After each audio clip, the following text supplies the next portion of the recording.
అదరగొట్టే కారం రంగు రుచి ఆచి కారం పొడి.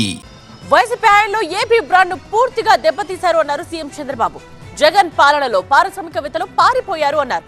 తాము అధికారంలోకి వచ్చాక లక్షల కోట్ల పెట్టుబడులు తీసుకొచ్చామని, సంక్షేమం, అభివృద్ధి, సుపరిపాలన అందిస్తున్నామని తెలిపారు. నేను ఆ రోజు ఒకే మాట చెప్పాం, మళ్ళీ దీన్ని ఘాట్లో పెడతాం, ఎక్కడ కూడా నిర్లక్ష్యం చేయం, కరెంటు ఛార్జీలు పెంచకుండా ఈ వ్యవస్థని సమర్థవంతంగా నిలబెడతామని చెప్పాం, నిలబెట్టాం.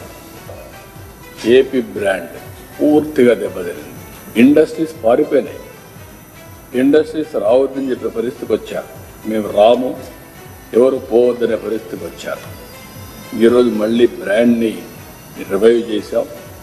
మొన్నే 13,26,000 కోట్ల రూపాయలు పెట్టుబడులు వచ్చాయి. ఒక విద్యా వ్యవస్థ ఇంగ్లీష్ మీడియం అనే పేరు పెట్టి పిల్లల జీవితాలతో ఆడుకుని డ్రాప్అవుట్స్ వచ్చే పరిస్థితికి వచ్చింది.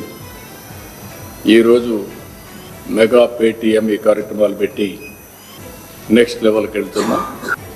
అంత మునుపు వాటర్ కోసం కొట్లాడేవాళ్ళం కదా, ఇప్పుడు వాటర్ కోసం కొట్లాట ఉందా? సాల్వ్ అయింది కదా. పవర్ రేట్లు పెరిగాయి కదా, ఇప్పుడు పవర్ రేట్లు పెరగడంలే కదా. 5 ఏళ్ళు గొడవలు కదా. ఏంటి కారణం? ఇన్ఎఫిషియన్సీ కదా. అప్పుడు లేవా అవకాశాలు? ఉన్నాయి. లీడర్ మారిన తర్వాత అన్నీ మారిపోయినాయి. ఇలాంటి వాళ్ళు ప్రతిపక్షంలో ఉంటే, రాజకీయాల్లో ఉంటే కెన్ యూ అప్రిషియేట్? వీళ్ళతో రాజకీయం చేయాలంటే నాలాంటి వాడికి ఎంత బాధగా ఉంటుందో ఆలోచించాలి. That is the problem with politician, political thinking. It's okay, కానీ మా party MP answerable to parliament, answerable to honourable prime minister. కాబట్టి ఇక్కడి నుంచి నేను ఏదో మానిటరీ చేస్తాను every day to day. Party MP, it is NDA government. ఇప్పుడు మాకు సత్య ఉంటాడు, ఇక్కడ మంత్రిగా పనిచేస్తారు.